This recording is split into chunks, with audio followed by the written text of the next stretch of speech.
welcome to another special episode of The Diplomats. This time from downtown Austin, Texas, home of the Longhorns. And for the next 11 days, me, Ed Sullivan. I am here interviewing Season 6 finalist, used car salesman, and France. We are here with Phillip, last name unknown. How are you doing, Phillip? I'm fantastic. How are you doing? I'm doing better. I'm sorry for the audio. We will try and get through it. I think we should be okay. I think you can roll with the punches. From what I've seen, you can roll with the punches. I can roll with one or two really big ones. So if you throw a third one at me, I'm not sure how it'll go. All right. Okay. First of all, this is your first. Was this your first Nexus tournament? I can't remember if this was it or if this. I know it was your first finals, but I didn't know if this was your first Nexus tournament. Yeah, this is my first Nexus tournament. Give a little background, your background in diplomacy. I got into it. I have a good friend here in DC. He decided to show it to me because he thought it'd be a fun idea. And to the detriment of everyone that we've ever known, I got really into it. And so we were both getting super into it. We would host friendly press games with each other. And then I ended up just joining random backstabber ones for years. I was playing 7 at once because I had no self-control. And then at one point we discovered, hey, Discord exists. Hey, it turns out there's these other communities. And we're like, oh, that's awesome. We tried figuring out where our DC chapter was. We couldn't. And then so we decided that we'd figure it out as we went. Nexus was hosting a tournament. One thing led to another. And we decided that we would join. He had to drop out, and I stuck through it. So vicariously, we all just kind of powered through this together. Okay. Did you have experience in the semifinals, or I guess during preliminary play with any of the other finalists? Yeah, in the preliminaries, Rios had subbed into a game with me for my first game. Then Ewok was in another game with me, and then in the other one was literally everyone else but Pez. And that was my preliminaries. And then I didn't see any of them in the semis. Okay. You picked France. I think I said on the podcast, I thought that was very wise. Why did you pick France? And I'm assuming you were thrilled. I was thrilled for you. I appreciate that. I wanted to pick France because I haven't had a chance to play as them in literal years. So it was exciting to get something new. Throughout the tournament, I had been playing as one of the central powers at every single instance.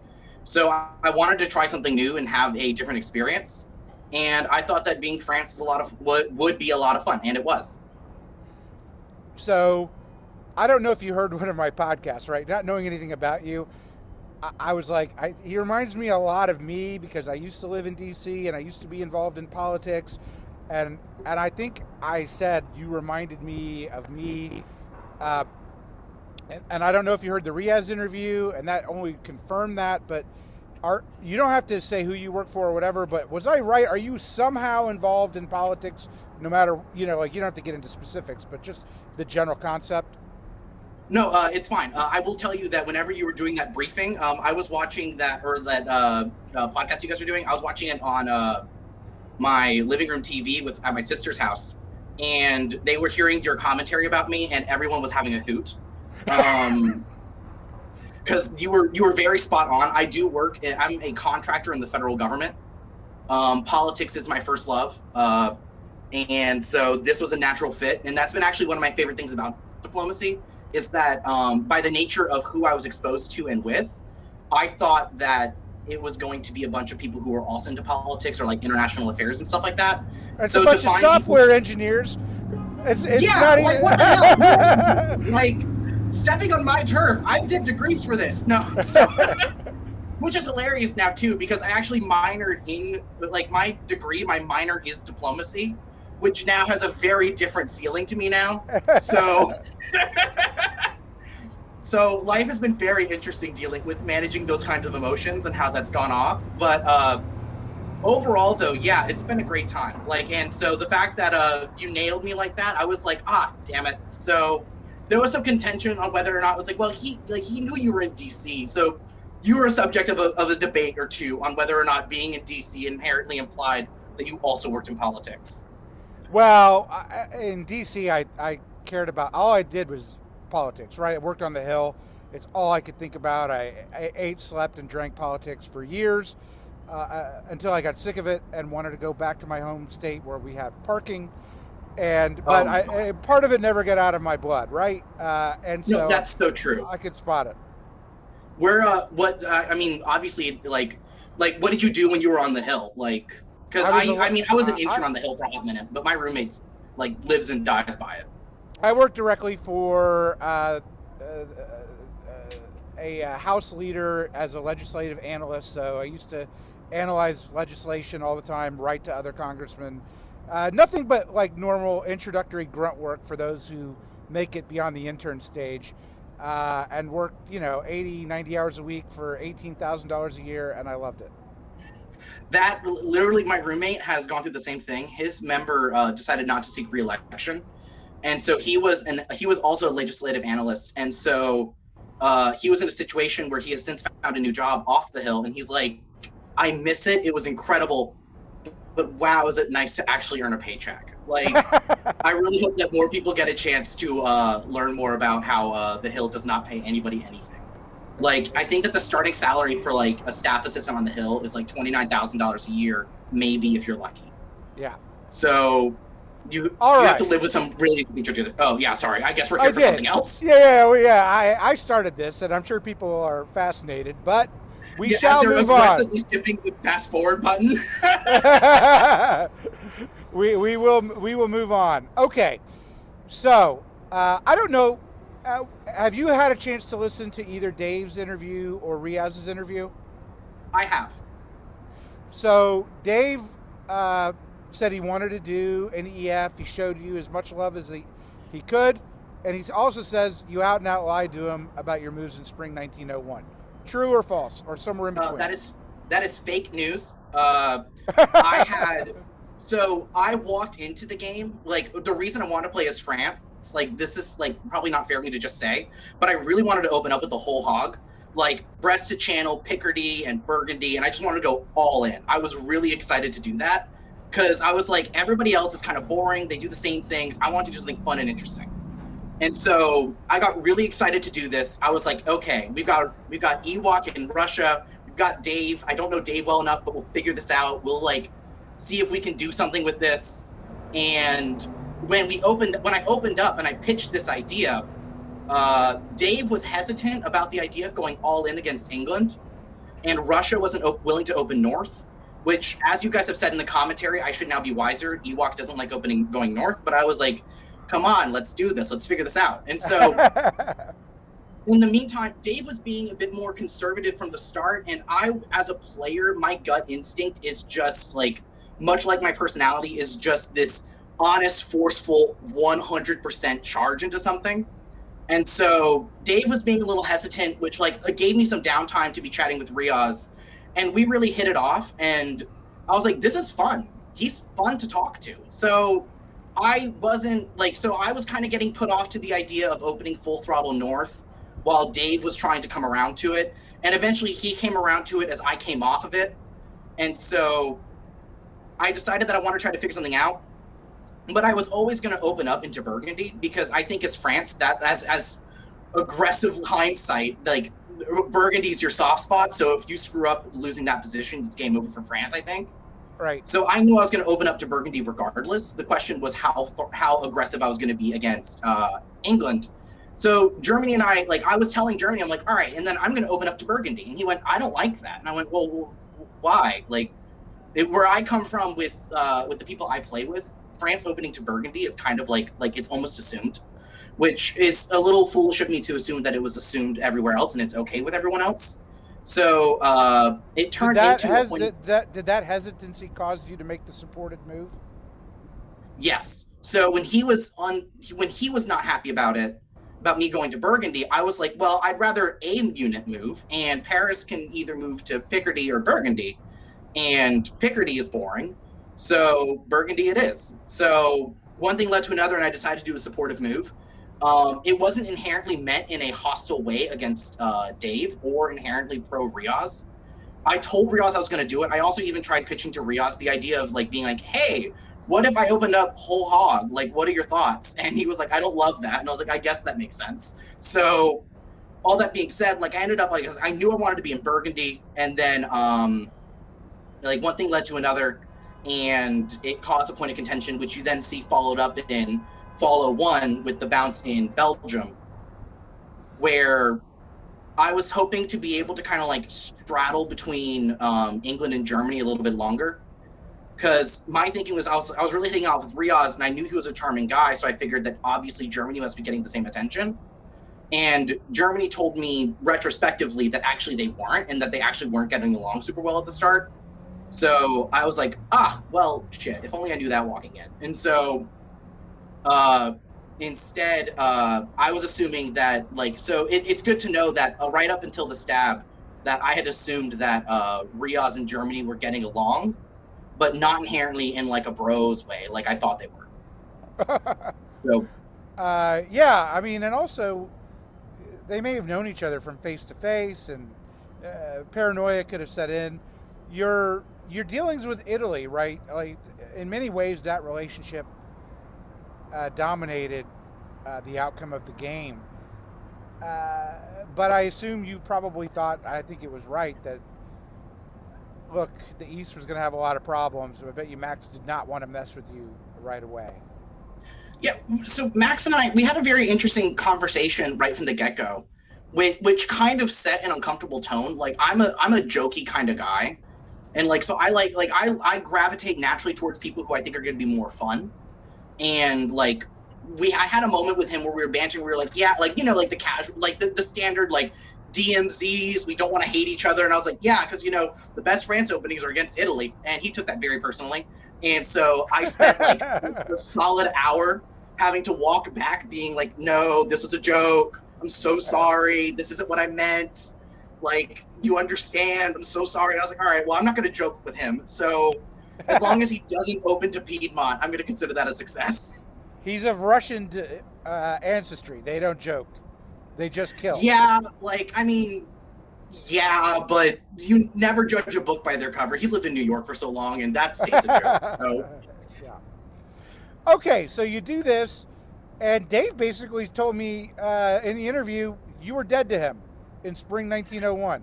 Yeah, we ended up talking about it after, like, me and him ended up talking about it after fall, especially. I tried explaining the situation where it's like, hey, listen, like, suddenly I was worried you were going to go to Burgundy, and then I was like, well, I definitely have to go, and I definitely don't want to hold still, so I got to do something. So I decided, and I told him it, like, I was like, hey, I'm still on board with doing a, like, an FG relationship here. If you're down for it, like, obviously it would be great if I was in Belgium. Like, obviously it's great if you're in Holland, and I'm going to go grab Spain and Portugal real quick. So that was the idea that I had walking in, and it went swimmingly, all things considered. And then Riaz was talking about moves that he was going to do, and he had suggested the idea of him opening up to, or like going to Holland. And I was like, huh, that's interesting. I'm like, yeah, sure. If you decide to do that, like I fully expected him to convoy over to Norway or something like that. I did not expect him to go towards Holland. Did he ask for Belgium? No. I made it clear that I consider Belgium like a French safe zone, which foreshadowing there, but when I'm France, two positions that I think are super important to defend are Belgium and Burgundy, and then you can if provided you can maintain the Maginot line, everything else doesn't matter, in my opinion. Okay. I don't know if that's a good opinion, but I mean, Well, I think it depends on your goals, right? If England, you read England correctly, right? Because he didn't seem to care so much about Belgium, and if you have a England like Umble's always going to want Belgium, right? And he's going to that's going to dictate whether or not you're going to be his friend or not. So it's always a tricky line. Yeah, you played it right. I hope so. I mean, like, I love the my favorite positions to talk about in every game are Belgium and Greece. I think those are the ones that are most likely to change hands, and I've gotten a little bit more excited about Serbia, especially playing through this game.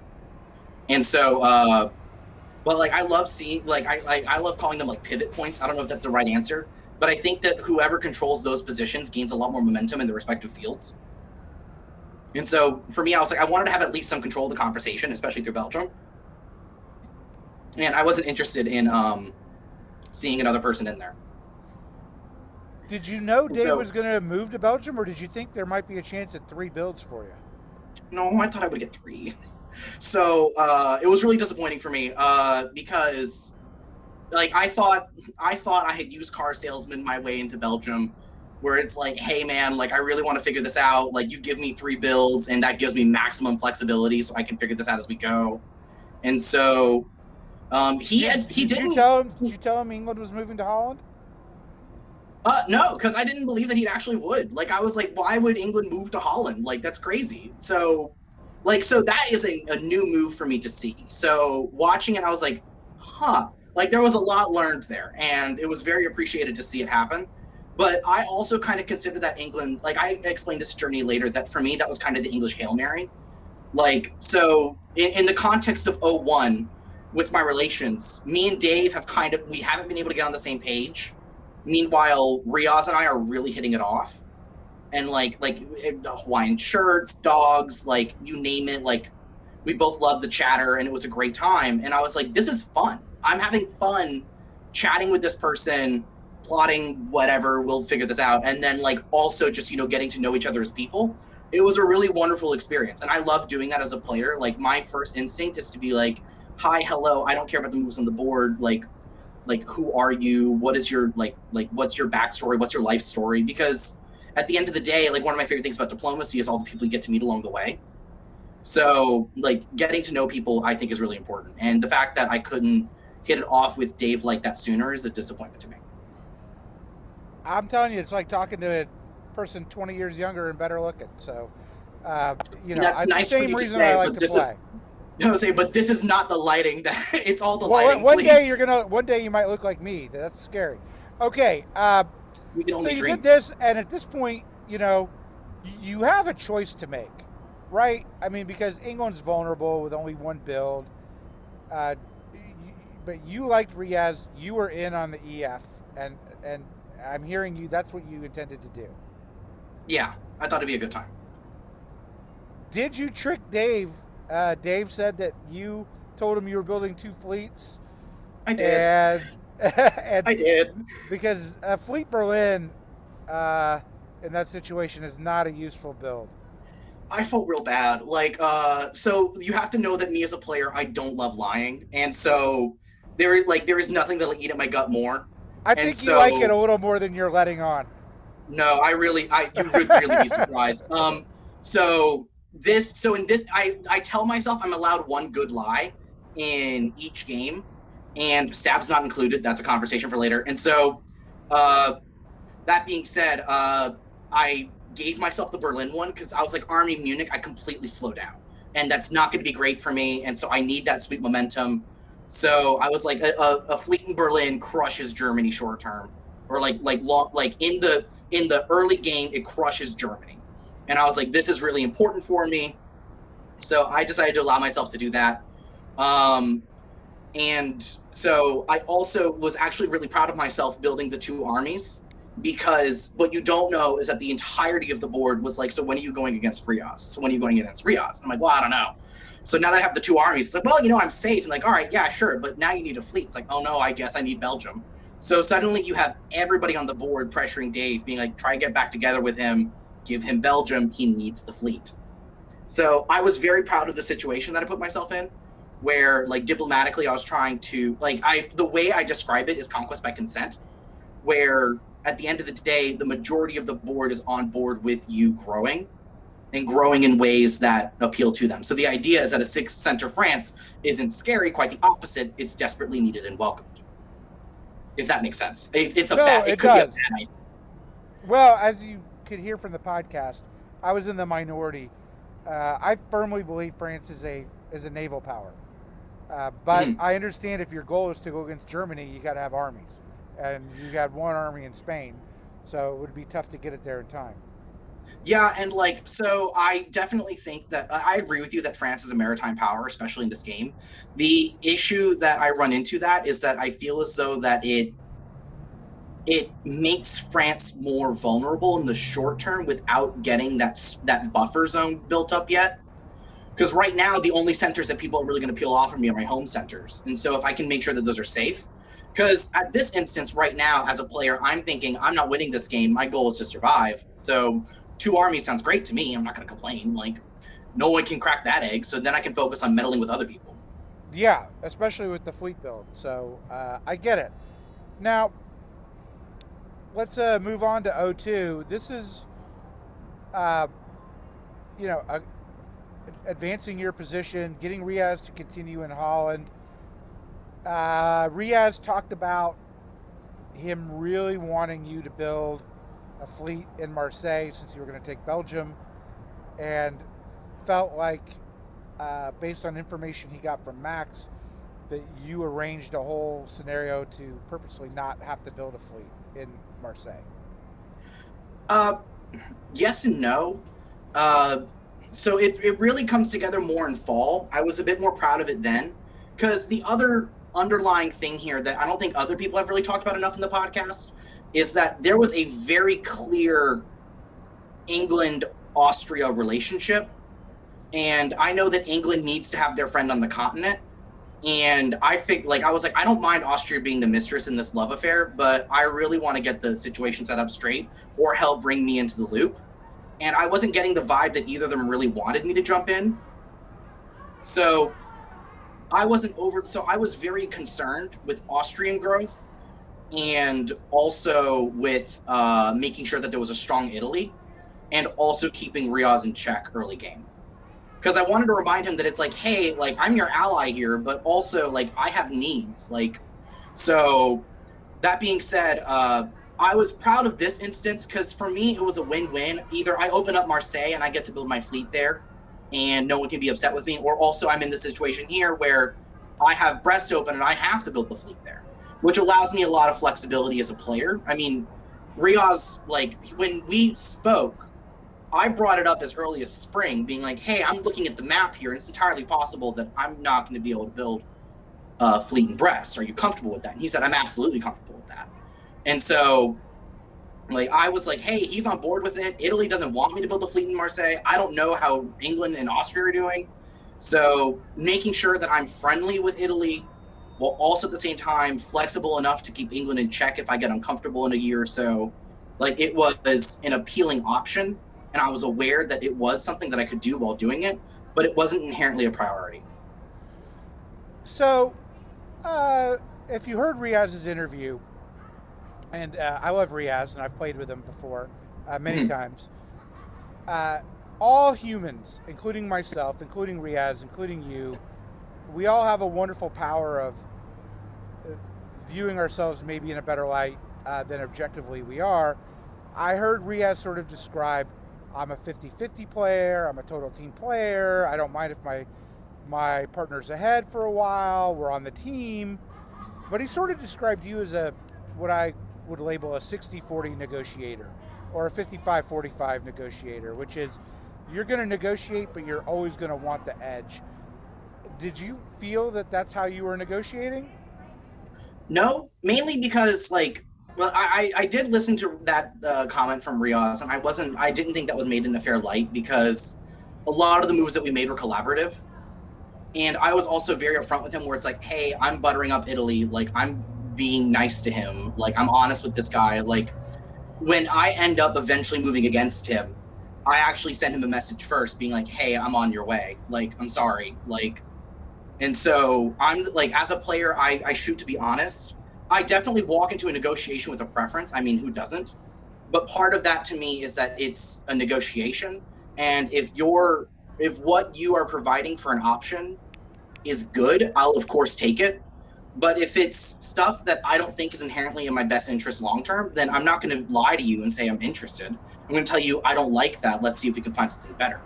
And if we can't, then I go, well, here's the option that you have in front of you. A great example was right here.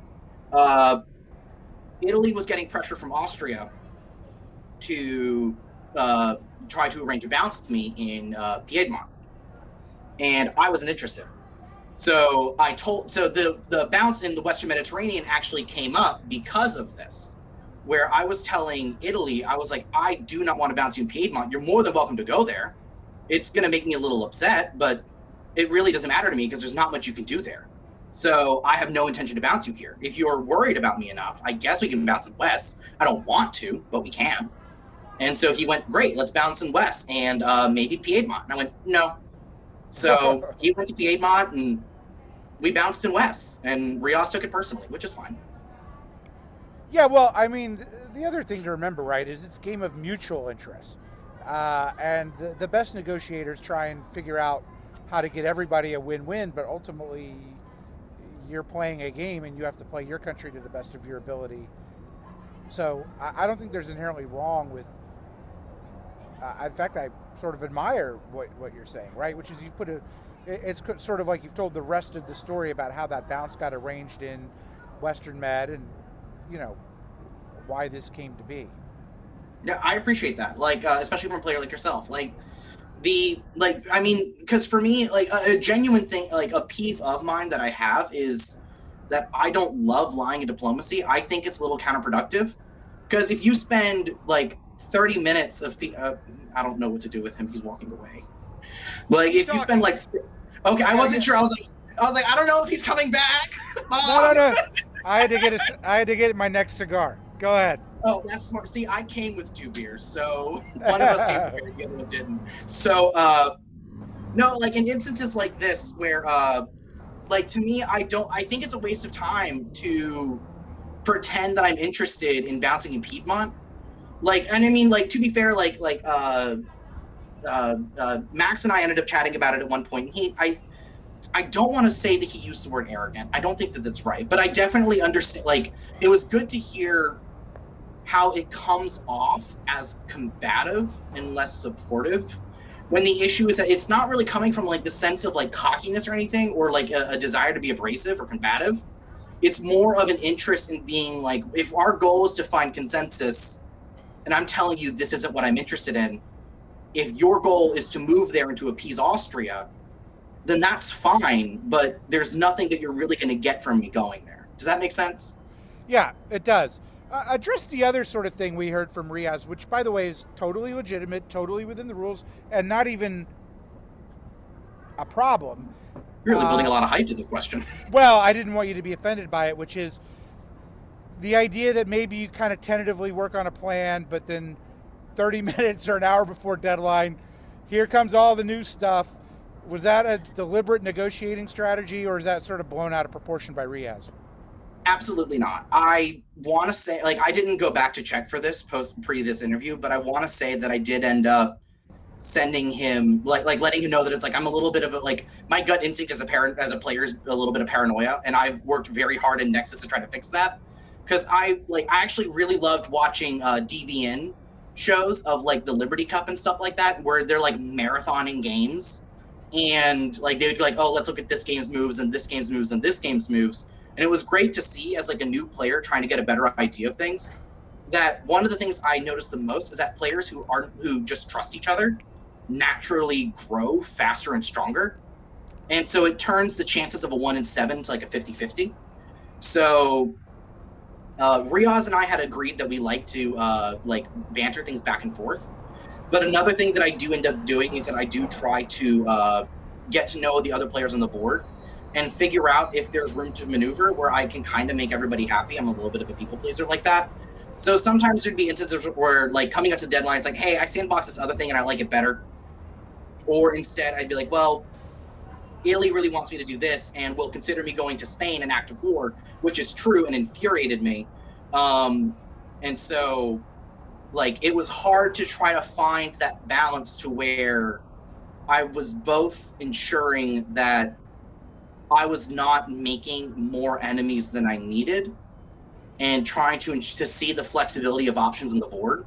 I definitely, as a player, like, I will say that the absolute worst one that I did, the last minute pivot, that was literally last minute, was with, there were 2 instances I did that. Spring 03, and then whenever it was that Dave was going to get Holland.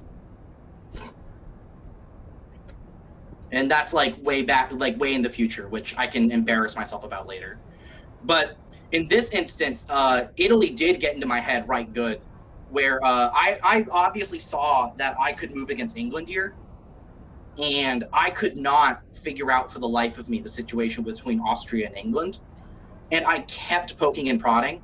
And so, like, I kept hearing from other players throughout the board, even England, that it's like, yeah, Austria really wants to, get an EG going and just have them rail into France. Or like, hey, I really wanted Italy to open west. And I'm like, well, I don't love hearing that, especially from the guy that everyone agrees that the power that I'm supposed to be friends with, everybody that he's talking to this person too. So it doesn't make me feel great. And so at about here, I couldn't, like, I still was in a situation where I couldn't pin down 100% where England was going to land. And so I decided that my best option was to hold position. I definitely agree that in my early game, my issue was that I was really slow and non-committal against moving against Italy. But rather than looking at that as a inability to read the board, that was unfortunately for me an inability to read the diplomacy, where I took the opportunity of an Italian offensive against me seriously, where that the idea of like a Austria, Italy, England could potentially grow merit. And of course, Germany would jump onto that right away. So I was trying to hedge my bets and try to figure out like, okay, when I make my move and commit against a power, I want it to be this full throttle commitment. And I don't want to dilly-dally about it. Does that make sense? Yeah, it does. Just a minor detour here. I thought one of Lady Razor's better illustrations was this. Come on, you should have this in your room. You have no idea. There's actually, so half of the reason I was really excited to make it to the finals was for all the comics, because I have a nerd, like it's literally going to be to my right. I haven't done it yet, but it's going to be my nerd wall, where it's like all these things that me as a nerd I just absolutely am obsessed with. Like you're going to see Lord of the Rings, Star Wars, Pokemon, like maps and diplomacy cartoons now. So like I was like, I intend to frame these and put them on a wall. So this one is definitely making it onto the wall. I'm very excited about it. Like I thought that was really cool. So yeah, I mean, were you worried a bit? I mean, and this is you made a comment that you're a people pleaser, and I've alluded to my year-long war with Ewok. And Ewok at one point psychoanalyzed me on the Discord server. He hates when I bring it up now, but he said that my ultimate failing as a diplomacy player is that I have a need to be liked more than I have a need to win. Ooh. And that really got me. That hurts. That hurts. I think he was right, which I hate to admit. He has a way of and when you do stuff like this, right, I get it. You're preserving your options. You don't know what's happening, but you start to lose trust within England, right? And you heard England here is when they made their decision to stab. Which bothers me. I'll get to there later. Because so for here, I told him that I was going to hold. Like, I was like, I don't love doing it, but I'm really trying to figure it out. Because my issue here was that Italy said that it would be all-out war if I went to West or Spain. And I didn't really understand MV's negotiating tactics at the time, so I took it seriously. And I was worried about this joint Italian-German offensive that could just make my life really slow, while England was going to just be able to, like, sweep north. So I was really trying hard to balance that and figure it out. And it's something that for me was kind of like it was a hard thing to balance, and definitely something that for me as a player I need to work on, that perspective of coming off as a people pleaser. And so trying to figure out how to have that balance between a rational move and no hard feelings, if that makes sense. Because I didn't regret the way I did everything, because after Riaz stabbed me, whenever I had done all this stuff, it became 10 times easier to turn the table for Germany and Italy to support me in my war against England. Okay. But here, that's, like I said, we'll build up to it. So, well, here's kind of like, point one, which is, I think Riaz said he got upset. I mean, we're leading to the stab, which comes, but, Riaz got upset that you demanded Holland, according to him, and then you wanted, like, Berlin as well, and he's like, well, if you're in Berlin, I can't grow, and that annoys me, because I never wanted Berlin. I actually asked him to take it. Did I remember that right? Did he say I thought he said Berlin. He did, and I like, in the nicest way possible, I listened to that and I went bullshit, and I immediately scrolled back up to find it. So I never, so here was the argument I was making. Berlin is too far for me to defend properly. I didn't want it because that was responsibility I couldn't maintain. And so I ended up having issues with, so I ended up saying to him that I was like, hey, when I leave the Mid-Atlantic, to me, that's saying I'm full in this and there's no turning back for me. So I told him that I really wanted to have Holland. And he said, or I get Holland and you get Berlin. And I said, but I don't want Berlin. And the only way I'm comfortable with getting Berlin is if you leave the North Sea, which is a ridiculous ask anyway. And so what I was getting at is that I consider the North Sea a position for him to be able to start moving against me if he ever decides to, if I don't have fleets to cover. So for me to have Holland was important because provided he can't get into the channel, I can always cover the defense of Belgium. But if he's allowed to have an army just start sitting in Holland, then he can at any instant start moving against Belgium, and I will always be down to center at the first instinct of him stabbing me. So when we get there, like that's something that I ended up trying to pitch for, and that led to a whole thing. But like in this instance, I had told for this board moveset in particular,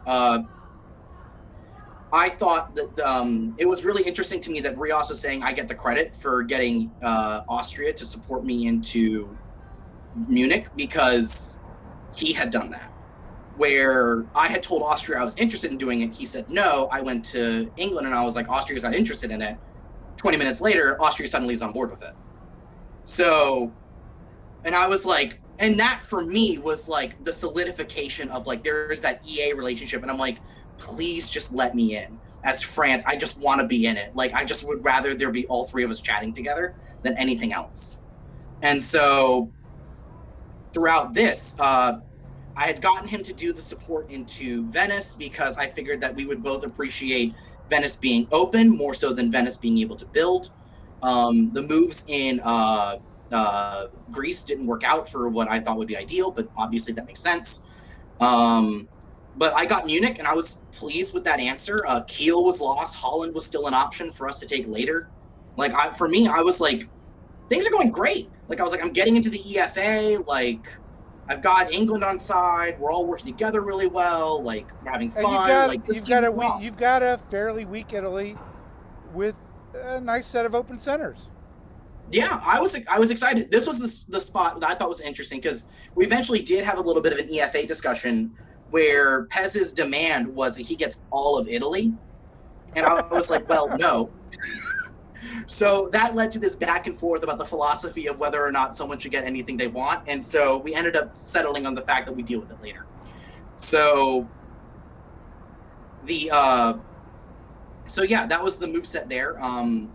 It's amazing to me that none of this came up in Pez's interview, right? Of course it did. It amazes me that Pez, who's in a totally vulnerable and weak position here, still has game enough to make these demands. And I mean, I respect Pez. Like, I actually didn't know he was the person who played in the tournament because he was like the moderator for like my first primary game, and I was like, well, he must be the tournament director. Almighty czar. Like, thank you so much. And so when he ended up being a player in the finals, I was like, well, this is a very uncomfortable relationship for me because I pictured you as the moderator, and now you're one of us. So I didn't know how to manage it. So I think that he always had a leg up in negotiations against me, but I definitely got soured to him early on because also another genre in that too was after all the stuff that I kept hearing about the anti-France stuff, England and Italy would be like, yeah, don't bother talking to Pez. Don't speak to him. Like, he's just going to try to manipulate you. And I was like, I want to be manipulated. Like, tell me more. Like, I want to see, like how do they do it? Like, what? Like, I was willing to support him in Munich. And then, like, I like said, like, hey, do you want to support me in Munich? And, like, I was like, hey, I'm willing to make this work. Like, I want to get to know you. Show me your stuff. So, but credit to England on this move here, too. Like, this was a huge bummer for me. Like, not a bummer. It was great. It was a bummer where it's like, oh, wow, that was a lot, but also a lot in a good way. Because, again, yeah, I was very excited. So there was a lot of momentum. Things were going great. We forced Germany to retreat to Holland. I told Italy I was declaring war.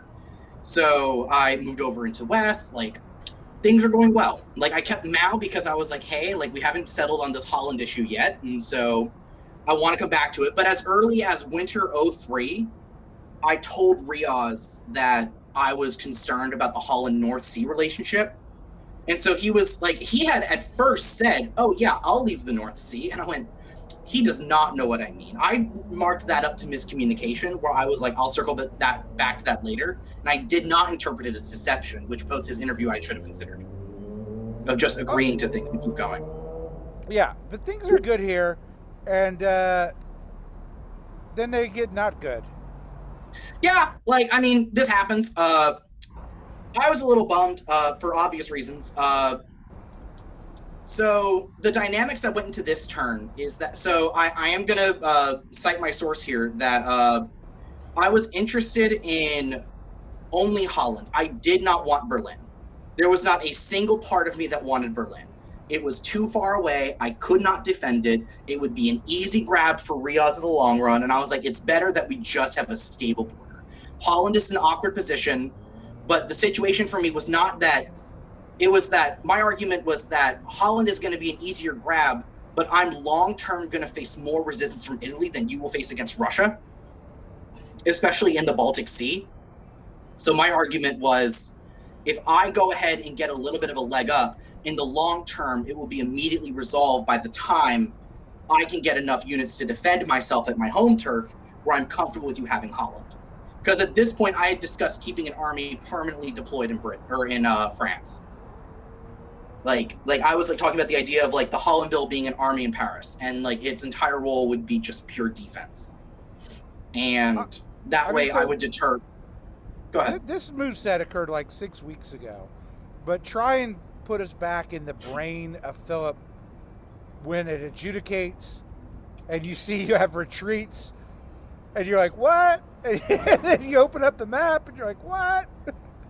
It was fresh. I was helping out my roommate weeding, like helping to like weed the front yard, and this came up, and I was like, well, this isn't great. So it wasn't the greatest thing to see. I will address really quick that I did send a message to Germany here about Holland, and they both, I don't remember if Dave brought it up 100%, but I do know that Riaz brought it up, and it does bother me a little bit because, so Yeah, as a just for context for the listeners, Riaz said that the reason he did this was because he had orders in to support you and do the plan as required, but then like 10 minutes before adjudication, Dave leaks something that you sent to him where you're telling Dave he's dead, and therefore Riaz was like, this guy's trying to play me, and switched his orders. And so yeah. that was his excuse for the stab. So what bothers me is that, as you said before, that he had started plotting against me as early as '03. And so I'm like, well, that's not entirely genuine. Also, so the big thing is that I did send that message to Dave. The idea is that Dave and I had this long conversation about not honor, like codes that players play by, however abstractly they are. Everybody seems to have them. How unique. And so we had both talked about how we don't like growing centers. So I thought I was going to be super clever. And so my idea was, I was telling him, I was like, hey, like, you're dead. Like, I know this game is boring for you. You can quit now and do whatever, or you can just give it to me. And so my gut instinct is that it was going to rile him up, and he was going to tell whoever he liked the most, because when someone's angry, their first instinct is normally to tell someone else that they're angry and why. And so the first person I heard it from was England. And if I had followed my plan to the logical conclusion, I should have been scared. But I didn't. I did end up, I want to say I ended up hearing about it from another player or two. I can't remember who they are. But yeah, so that happened, and it bothered me a lot, because I thought that that was a poor excuse for a stab.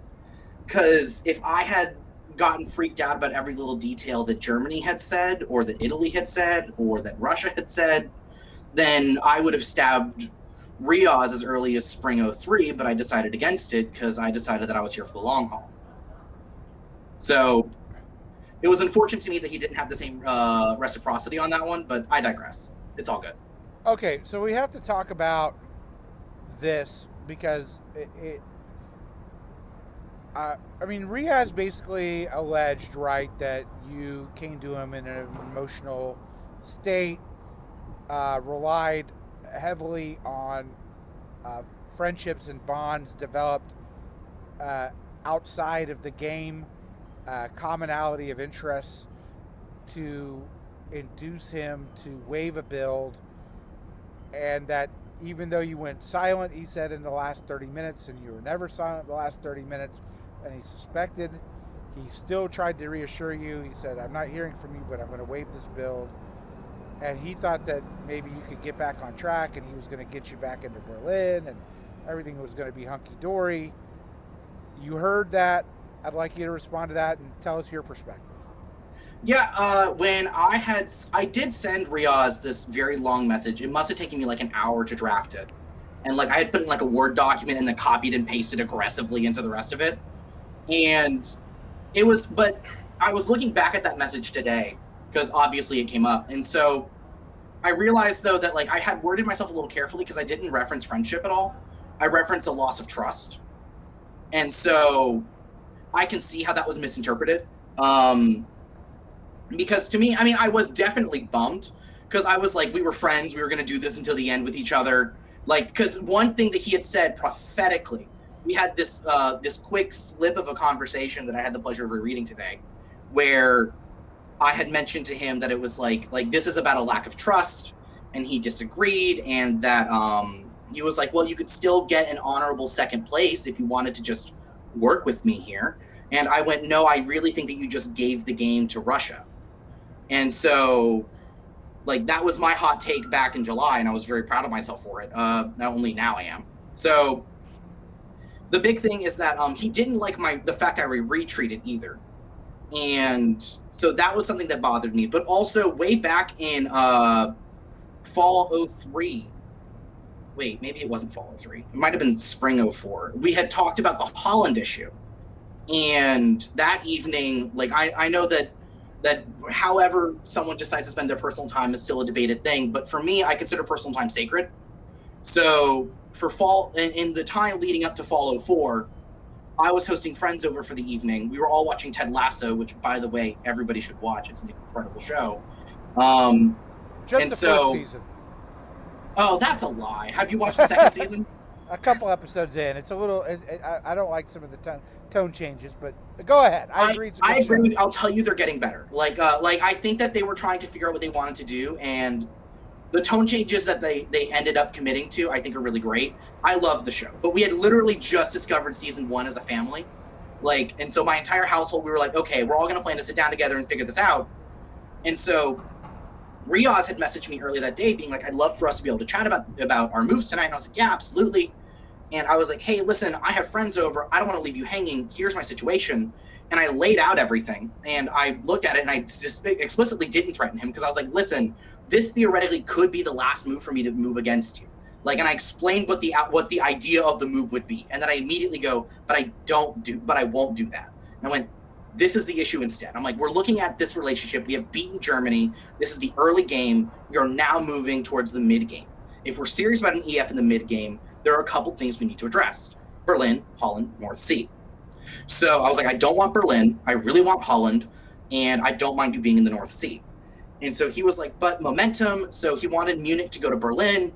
And I was like, I don't want to do that for obvious reasons. And so I mentioned that I don't want Berlin. I mentioned that I really wanted Holland. And he had convinced me otherwise in fall to be like, well, hey, just tap this and go there and we'll figure it out. And I was like, all right, sure. Like, so like I conceded to that point. Like I was very frustrated, but I conceded to it. And ultimately that's what ended up happening there. And so for this move right here, I did comment to him that I was like, hey, like at the end of the day, you stabbed me because you lost trust. And that bothers me. And then here I kind of had this epiphany that I was kind of getting gaslighted by Riaz. Because when I first brought up this, when I first brought up the Holland issue, he went, wow, I didn't think that you didn't care about our friendship, and I'm the only one who does. And I was very caught off guard, because I don't believe that you should weigh personal friendships based on a board game. And so I was beyond caught off guard. Well, you know, like, the tagline for diplomacy is the game that ruins friendships. Well, I don't know. Monopoly's pretty fucking close. So, that being said, the so after he said that, that for me was like a very like disarming moment where I was like, I don't know why.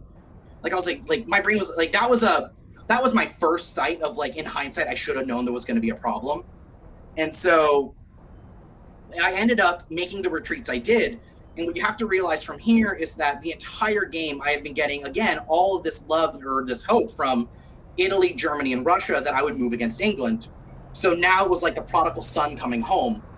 And so I could work with England for a second place, the person who just stabbed me. Or I now have 3 new friends, all of whom want me to move against England. So I get to keep just one enemy. And I have no problem with you moving against England.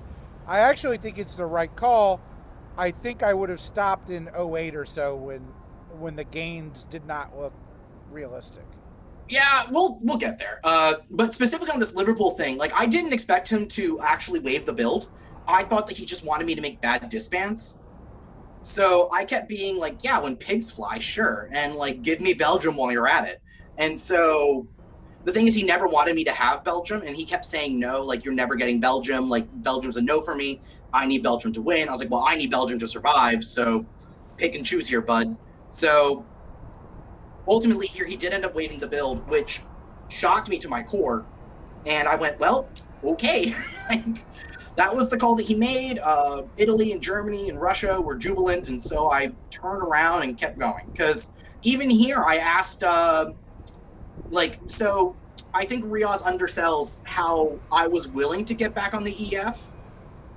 Like if he had let you into Belgium here. If he had let me into Belgium here, I would have turned around and hit Italy. Like pretty sure I would have. Like there's because the thing for me about it, and he could have easily done that, right? He could have easily moved it up to Holland. Yeah, like for him, Belgium was for both of us. Unfortunately, Belgium was the no-go card. Where I was like, I need Belgium in order for this to work, and he said no, and I went, well, okay. And all through the while, just so what ended up happening in the early part of the game ended up happening in the late part of the game, where the whole reason that me and England ended up getting along so well was because I was having contentious issues with Germany at the same time. So now I'm in a situation where I'm able to really get to know Germany, and we both realize it's like, how did we not do this sooner? I'm so sorry. Because Dave Roberts is objectively also a great human.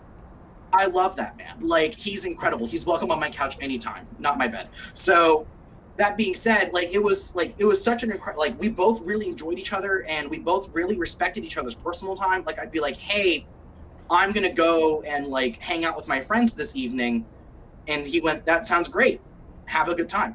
And so, unlike others who would get upset about it and ask me to come back and to answer them, and I instead was it was a relationship I really appreciated. It allowed me for mid-max, minimum, repercussions, maximum benefit. We got along really well too. And even after his interview, he ended up shooting me a message on Discord being like, hey, I didn't get a chance to talk about how in the mid game we had such a good time. I'm so sorry. And I'm like, oh no, this was it was a great time. We had so much fun. And so what we would end up doing here, Dave was he was saying the lying thing. And so what we ended up doing was flipping the script on what Riaz and I were doing to Germany, where we did this good cop, bad cop ping-ponging of England for a while. You're right. He just talked about the utter deception, and Riaz did too. Yeah, and but what's funny about it is that on the other end is that meanwhile me and Riaz were talking to each other, and so Germany and I would compare notes, where we'd be like, okay, this is what he wants you to do, this is what he wants me to do. Okay, well, if we look at his moves, this is what he wants, so how do we beat him on these moves? And then we would just do that for 2 years. And so do it well. You did. You cracked him. Here was a particularly good crack. This one infuriates me because I actually told England every move I did for this whole year. And I even told I told him, I was like, hey, I'm moving Holland into Belgium. If you want to convoy up to Holland, you're more than welcome to.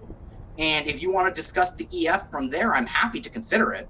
I got all the joy I needed. I'll have regained most of the territory I've lost.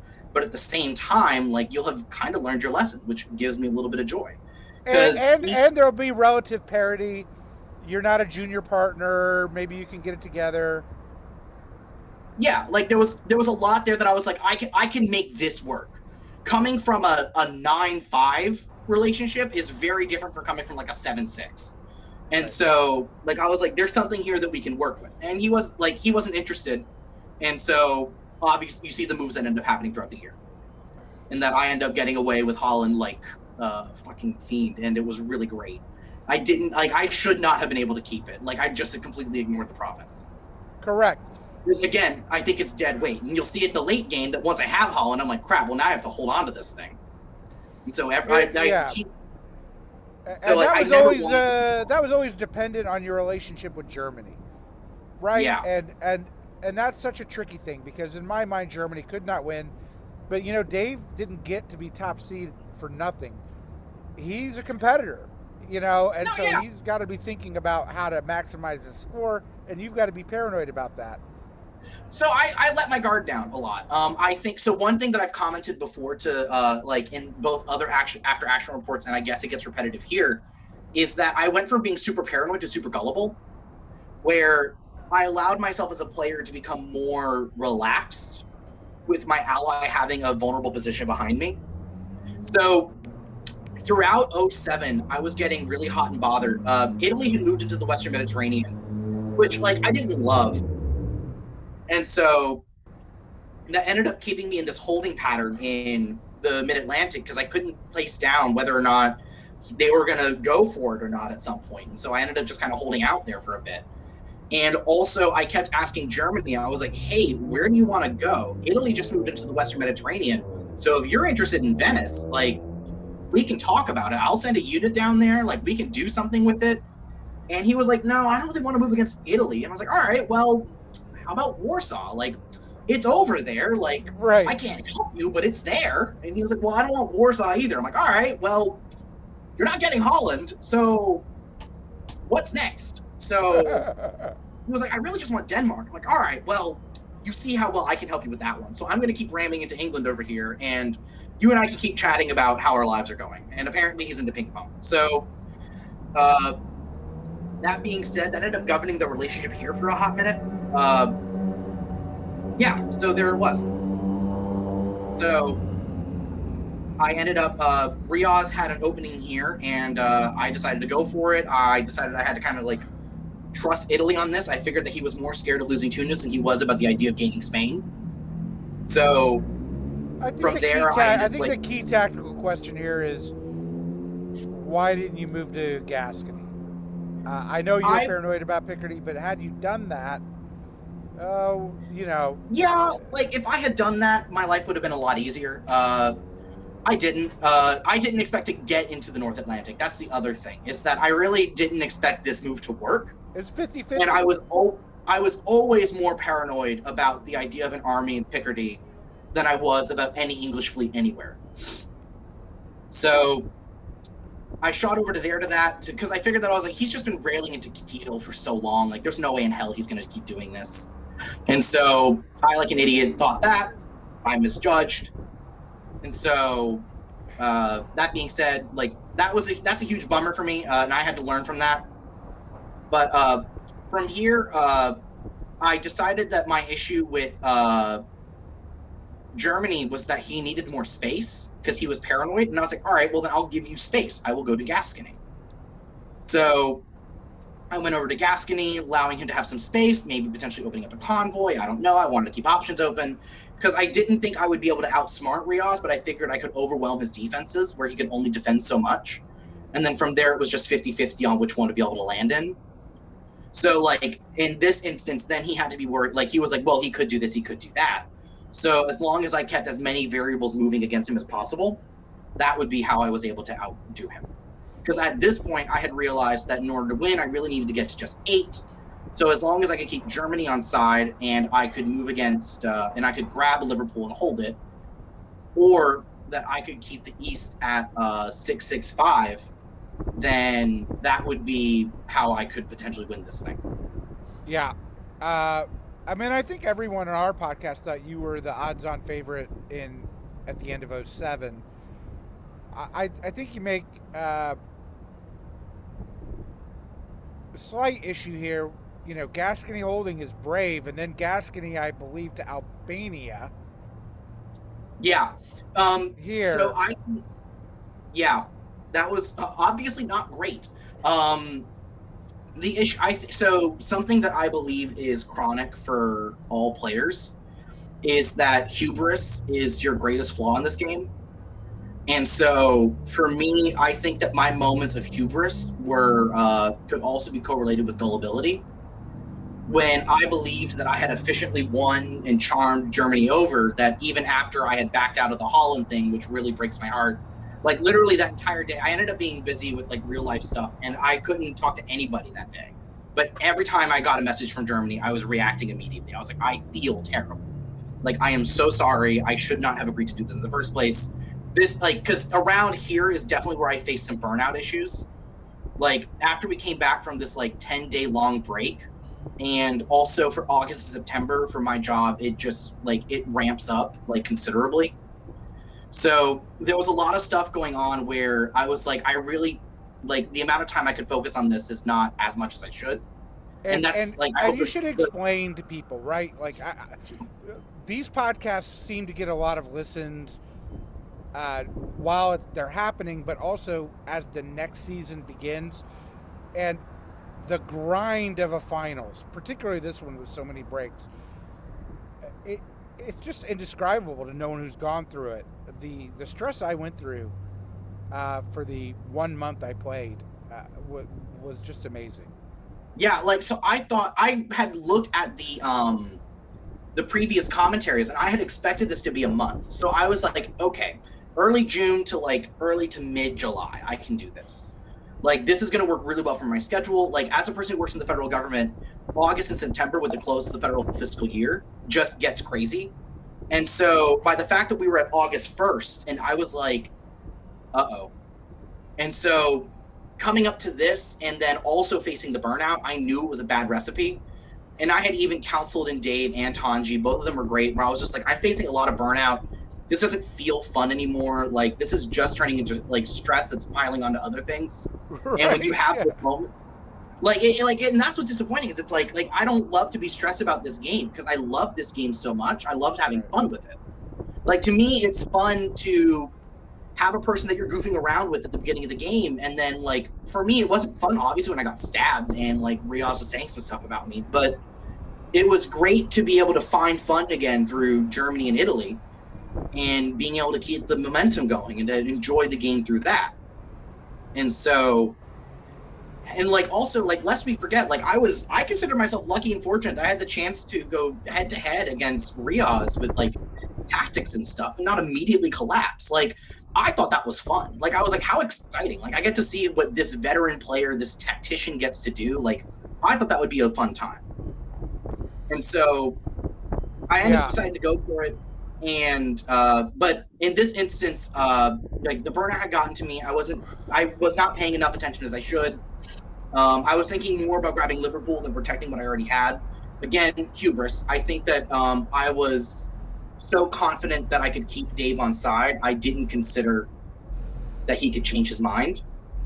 And you must have still had some trust with him, right? Because I strenuously argued, although I was in the minority, for disbanding Wales at this point. I think this is where, you know, you had to make that decision. But I get it. It was gone either way, probably. Yeah, that's where I kind of was. And so I decided that it was like, well, you know, who knows? Like, maybe it'll work out here. And I decided to go for it, and I figured that because again, for me, my brain was thinking Liverpool or bust. That was the consistent motif that my brain had, because again, like, you kind of even see here that if I had been able to get Dave down right, I could have walked away with this thing. But again, hubris happened, and I wasn't focusing enough on what was happening on the mainland, that I was focusing more about what would happen in Britain. And so I allowed that to kind of to let me go. And, like, I completely screwed up the moves in Holland. The Paris shot was a little short-sighted and not very long-term sighted. Well, I don't blame you for that, and I didn't blame you either. I mean, ultimately, you can play the Princess Bride guessed the poison on that for 20 hours. Yeah, I'm sure you moved back and forth, did. back and forth, back and forth. Yeah, and I especially look at the Low Countries moves, and I'm like, I could have done better. Like, because I was both planning for him to tap Belgium while also hoping that he would do stuff with Kiel and Ruhr, and I'm like, I could have been wiser, and I wasn't, and that's just kind of what I have to live with. And so Well, it's not that being, necessarily intuitive, right? That what North Sea is going to do. Like so, yeah, you know, like if I really so, because I. So another layer in here is that I was hearing from other players that it's like, oh, EG is on, like Germany's going to give it to Riaz, like it's game over, like who knows what's going to happen. I was like, well, what can you do? You know, I showed up, I did fine. We'll see what happens. And so, all that being said, I ended up making the moves I did. It didn't work out great. I had decided from here that I was more okay with the idea of England winning. I knew I couldn't take that's what he said, and it was again the failure for Riaz and you to get on side about Holland and Kiel. which is funny. So when he talked about the issue with Kiel that from before too, like the issue that we had is that when we were facing the idea of an RT again, I was like, well, we got to match it with something. So I figured an EF coming back on board wouldn't be bad. But once the RT collapsed, I was like, well, I can't let you into Kiel because if you get into Kiel, then you have 2 on Holland, and you also are in the channel at this point, and you can stab me, and just take it, and then the game's yours. I'm like, well, I can't do that.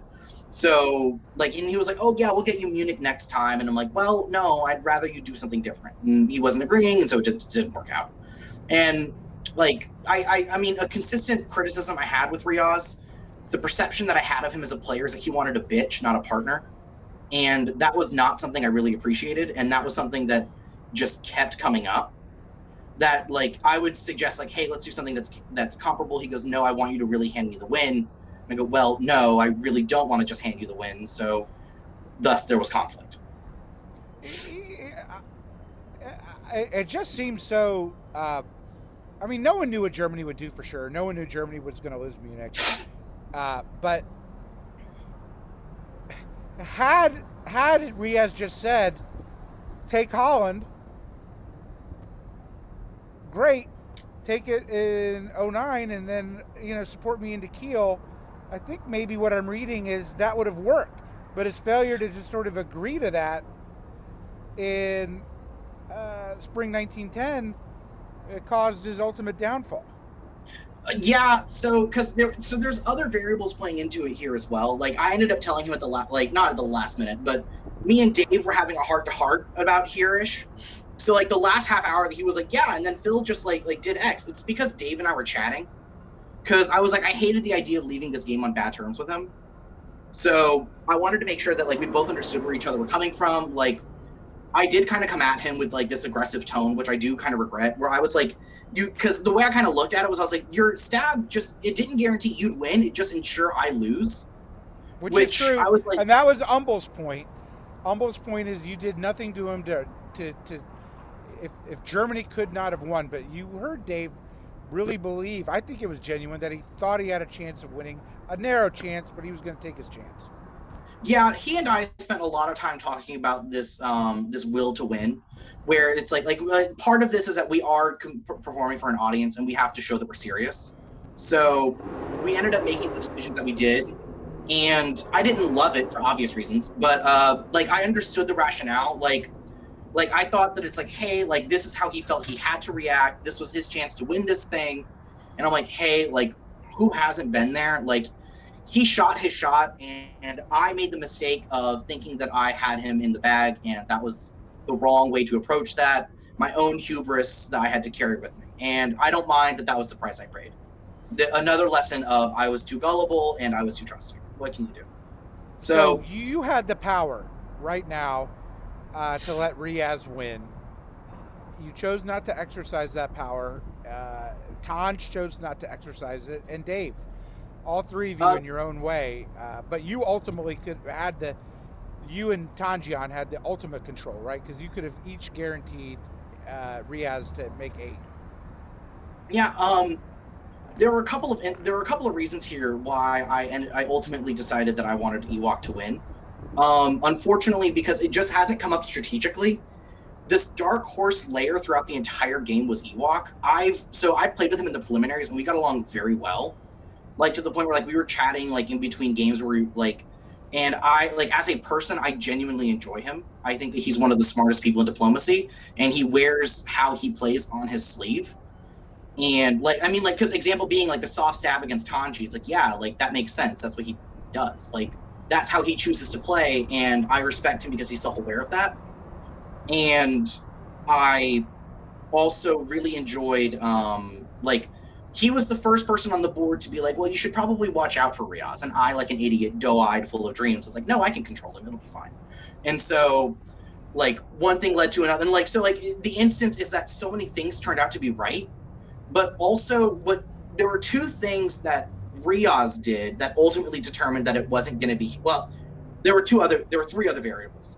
Variable number one is that when prior to Riaz stabbing me, every time that it come up where a possibility where I could stab him, he'd always go, well, you know, EF fighting, the only person who's going to win is the East.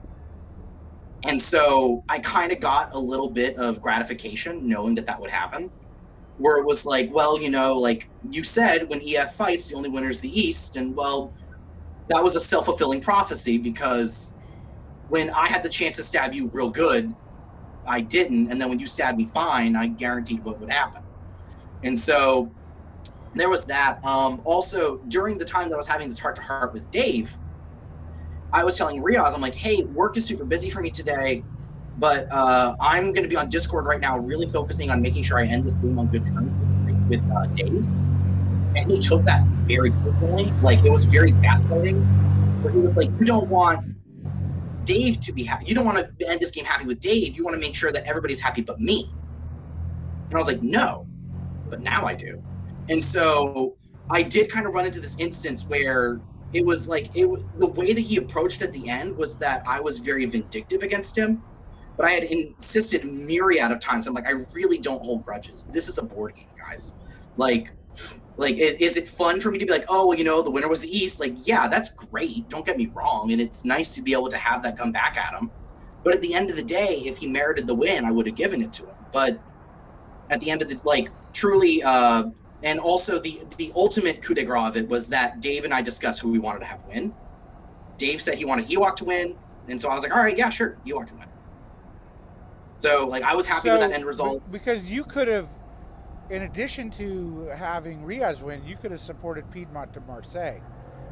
David stabbed you, you could have had Max win. Yep. I could have, but again, another variable of it was that Dave said he wanted Italy to win, or not Italy, I'm sorry, he wanted Russia to win, and I like Russia. He's a good guy. He'd been my friend throughout the entire game, and I can only say good things about his playing style. Like, but so at Italy. Yeah, I mean, Italy and I had a lot of tension. Like, our diplomatic styles just didn't mesh. At his core, I would say that it was more that my relationship with him was consistently abrasive. That was something I ended up saying to him at the end of the game too, because it was like, hey, like, why don't you want me to win? I was like, well, to be honest, like, it's a little abrasive. Like, I thought that his playing style, like, it wasn't something that. This sounds terrible to say. Like, was it transactional? No, transactional doesn't bother me because I get how some people think like that. It's more of these dramatic ultimatums, where having a person swear their life by a board game. And then also at the same time saying that someone will declare, like me going to Spain South Coast with a fleet is a declaration of war at the early part of the game. Like, it's a playing style that I didn't want to reward. And so it wasn't something that I was really excited about. And so I did tell him at the end of it too, that it's like, hey, like, here's some like general notes on playing style, because I do believe that's important. Like, I believe that people should know what works, what doesn't work, because who better knows what works and doesn't work than the person you're playing against. And so, because what's the point of playing these games if we're not all striving to improve? Like, I've learned that me being blunt about what I want in negotiation can comes off as cocky and combative. I need to learn as a player how to get better at that. I also personally know that I need to be less gullible, and I need to start distrusting allies less or more.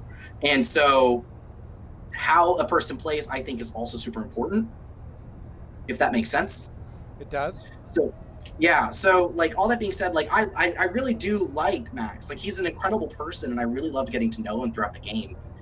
It was that when looking at the playing styles, I look at how Ewok plays, and while there are things I don't inherently agree with that I would personally do differently, he knows how he likes to play, and it worked. And I didn't inherently believe that that disqualified him from winning. I don't think it disqualified Italy from winning either, but at the same time, I wasn't going to hand Italy the win either.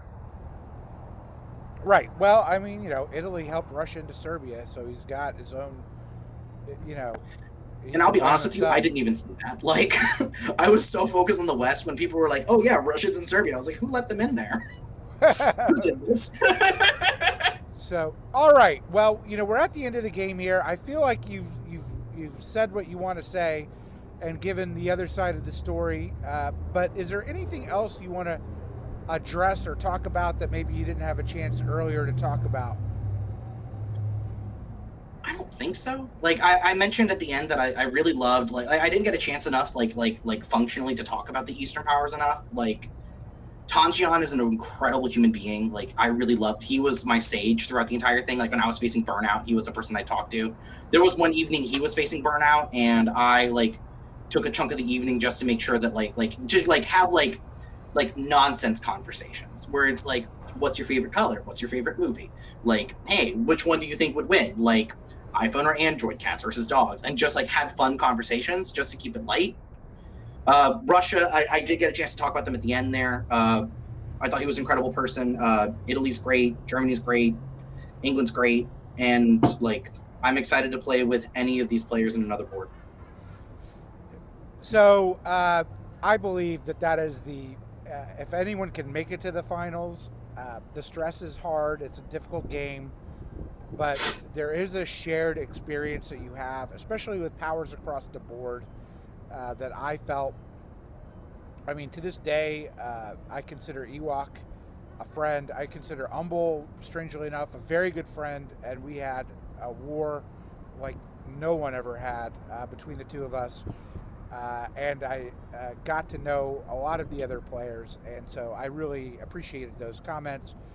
I do want you to address, not to end on a downer, but this idea from Riaz that you took advantage of his illness when he had a second COVID shot.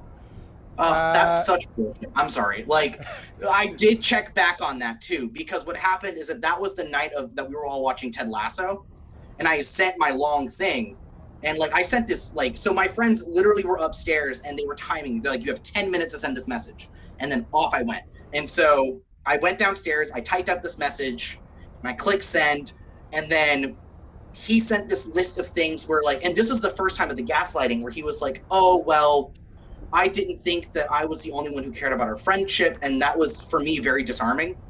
And then after he sent all that was when he informed me, oh, by the way, my second COVID test, or like I got my second vaccination today. And I told him like, hey, I'm back this evening. Like, and I messaged him whenever I was back after watching Ted Lasso and everything. And he never did respond, so we went to bed. So the next day I commented too. I was like, hey, like I'd love to talk this out, but if you want, like I understand the second vaccine, like I think that that was the thing that really got under my skin because I was like, if there's anything I hope that other people can attest to this as well, that when I play the game, I genuinely consider myself a very personable person and I take your real life as priority. So if you were getting your second jab and you weren't feeling great, I was the first person to say, let's deal with this tomorrow. Let's deal with this later. And so saying that that was something that I just kind of rammed over is rude, especially because it came from the right order. And that was something that genuinely offended me, which I hate leaving on that note. Because, like, I can see how, as time goes on, the order of which things come in, because he was feeling the second shot as I sent the message. But obviously, I didn't know that the second shot was coming, and that was making me feel bad. So, Look, here's the way I sort of handle all that, right? Which is ultimately, I've enjoyed the talk with you. I think everyone sees your personality and we hope. how affable you are. But you know what? Riaz is also an affable person, It, and, uh, and I think I'm an affable person. And Whoa, now hold on, sir. We're not lying to the fans. No, yeah, well, it is diplomacy. But Riaz and I have gotten into it, in gunboat or speedboat, where we'll argue for an hour or two afterwards, uh, and so it's part of it. But I hope there is a time when the two of you will use this as a bonding moment uh, from shared experience, and everything got out of the chest, and everyone got to say their piece. But Philip, I really appreciate you being here. It's a genuine pleasure. Truly, like I've offered to him, like I'm like I would love to grab a drink with you after this to make sure that we end on a good note. Because to me, again, like part of the thing that I love about diplomacy is all the incredible people you get to meet, and to have someone that you get along with so well virtually is a unique experience. And I didn't mind being on the other side of him as a player. And so, like, because, like, for me, I was like, well, this is kind of a win for me as a player, too, because I get to go up against him toe-to-toe, and, like, I didn't perform terribly, and I was very excited about that. I also, like you mentioned before, like, I genuinely don't like to hold things against other players and anything like that.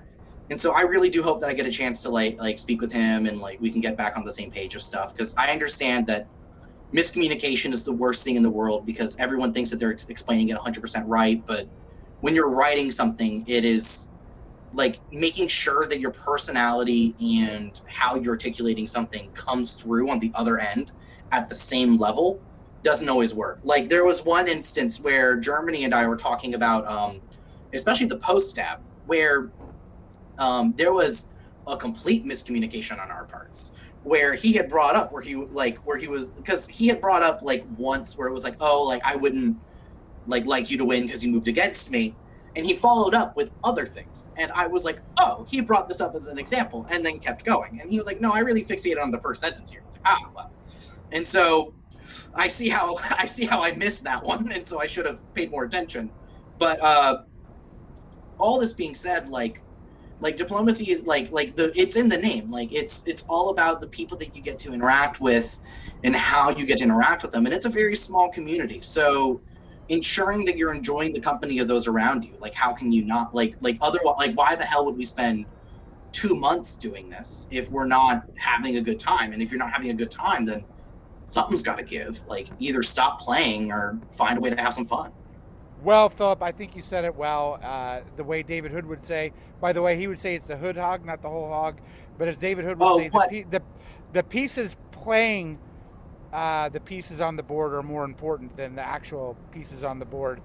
And I think that's it is a game of people, and I think you're a people person. And I hope you continue playing. I hope you go to season 7 or at least season 8 if you're not burned out. I had to take a season off, as a lot of people do. But thank you so much for being here, and good night.